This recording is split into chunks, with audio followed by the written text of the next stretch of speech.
যে স্ত্রী স্বামীর কথায় কথায় তর্ক করে ওই স্ত্রী কখনো স্বামীর সংসার করতে পারে না। মনে রাখতে হবে, একজন স্বামী তার স্ত্রীকে জীবনটা দিয়ে সে মোহাব্বত করে ভালোবাসে। আচ্ছা মা, আপনি বলেন তো, এই যে আপনার স্বামী হাড়ভাঙ্গা পরিশ্রম করে, রাতকে রাত বলে না, দিনকে দিন বলে না, এই মাথার গাম পায়ে ফেলে এই পরিমাণ পরিশ্রম করে একমাত্র আপনাকে সুখে রাখার জন্যে, আপনাকে একটু ভালো রাখার জন্যে, আপনি যেন একটু ভালোভাবে চলতে পারেন, সন্তানরা যেন ভালোভাবে চলতে পারে, এই রকম চিন্তায় মাথায় রেখে একজন পুরুষ অতিমাত্রা পরিশ্রম করে তার পরিবারকে সুন্দর রাখার জন্যে। যেই মানুষটা নিঃস্বার্থভাবে আপনাকে ভালোবাসে, আপনার সন্তানকে ভালোবাসে, আর ওই মানুষটার কথায় কথায় যদি আপনি তর্ক ধরেন, আল্লাহর কসমকে বলি মা, আপনি স্বামীর ভালোবাসা পাবেন দূরের কথা, স্বামী কখনো আপনাকে মোহাব্বত করবে না, আপনার সংসারও বেশি দিন টিকবে না।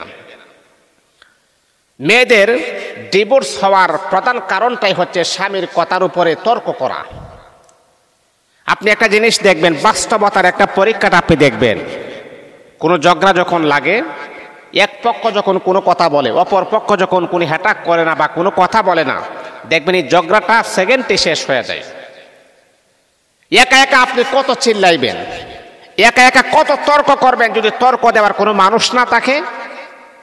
ঠিক তদ্রূপভাবে মা এবং আমার বাবাদেরকে আমি দৃষ্টি আকর্ষণ করে বলবো, মা বাবা শুনেন, স্বামী আর স্ত্রীদেরকে আমি দৃষ্টি আকর্ষণ করে বলবো, যখন স্বামী যখন অভিমান করবে, রাগ করবে, যদিও স্বামীর রাগটা এটা রাইট নয়, এটা রং, যদিও স্বামী রাইট নাই, রং করতেছেন, মানে ভুল বোঝাবুঝির মাধ্যমে স্বামীর রাগটা যদিও বেড়ে যায়, তারপরও মা আপনি জানতেছেন সে রাগটা এটা রং, তারপর আপনি চুপ থাকবেন, কোনো কথা বলবেন না। পরে রাগ যখন ঠান্ডা হয়ে যাবে, তখন আপনি আপনার স্বামীকে বুঝায় বলবেন যে আপনি যে রাগ করেছেন এটা তো আমি করি নাই। দেখবেন আপনার স্বামী চিন্তা করবে, আহারে আমার স্ত্রীকে এত কথা বললাম, রাগের মাথায় তার মা বাবার নামে কত রকমের বাজে মন্তব্য করলাম, আমার স্ত্রী তো কোনো কথা বলে নাই, চুপ থাকলেন। তখন দেখবেন সে নিজেকে খুবই ছোট মনে করবে, এক পর্যায়ে দেখবেন সেই আপনার কাছে মাথা নত করবে। আর যদি আপনি রাগ করেন, তাহলে দেখবেন সংসারে 12টা বাজতেছে। আজকে ডিভোর্স হয় কি কারণে জানেন? তালাক প্রাপ্ত মহিলাদের সংখ্যা বেশি হয় কি কারণে জানেন? স্বামীর রাগটা যখন বেড়ে যায়, স্ত্রীও যখন রাগারাগি করে, তর্ক বিতর্ক করে, তখন স্বামীর রাগটাকে কন্ট্রোল করতে পারে না, তখন স্বামী তাকে 1 তালাক 2 তালাক 3 তালাক পর্যন্ত দেয়া দেয়। কিন্তু মা, তালাক তো দেওয়ার কথা ছিল না, তালাক তো দেওয়ার কোনো পদ্ধতি তার ছিল না, তালাক তো দেওয়ার ইনস্ট্রাকশন দিক নিদর্শনও তার ছিল না, এটা তো আপনি করেছেন। যদি আপনি তার রাগের সময় যদি আপনি চুপ থাকতেন, তাহলে এরকমটা হয় না। পুরুষ ভাইদেরকে আমি বলি, যখন আপনার স্ত্রী যখন রাগ করবে, অভিমান করবে, তখন আপনিও চুপ থাকবেন, কোনো কথা বলবেন না। কারণ আল্লাহর হাবিব বিশ্বনবী মুহাম্মাদুর রাসূলুল্লাহ সাল্লাল্লাহু আলাইহি ওয়াসাল্লাম বলেন, স্বামী আর স্ত্রী যদি একে অপরকে সুন্দরভাবে বুঝতে পারে, সুন্দরভাবে মানতে পারে, আল্লাহর নবী বলেন এই ঘরের ভিতরে আল্লাহ পাক রহমত বরকত নাজিল করেন। যেই ঘরের ভিতরে স্বামী আর স্ত্রীর মাঝে কোনো মিল নাই, কোনো মোহাব্বত নাই, কোনো আন্ডারস্ট্যান্ড নাই, ভালোবাসা নাই, আল্লাহর নবী বলেন যত টাকা পয়সা তুমি ইনকাম করো না কেন, এই ঘরের ভিতরে কখনো আল্লাহ প্রদত্ত রহমত থাকবে না।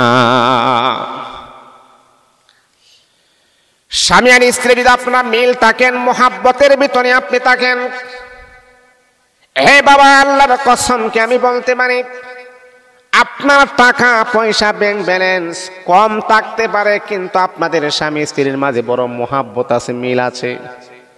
আপনি প্রত্যেক দিন মাত্র 2 থেকে 300 টাকা আপনি ইনকাম করেন, কিন্তু আপনার স্ত্রী আপনাকে যথেষ্ট পরিমাণের কেয়ার করে, মোহাব্বত করে, আপনার স্বামীও আপনাকে যথেষ্ট পরিমাণের মোহাব্বত করে, কেয়ার করে।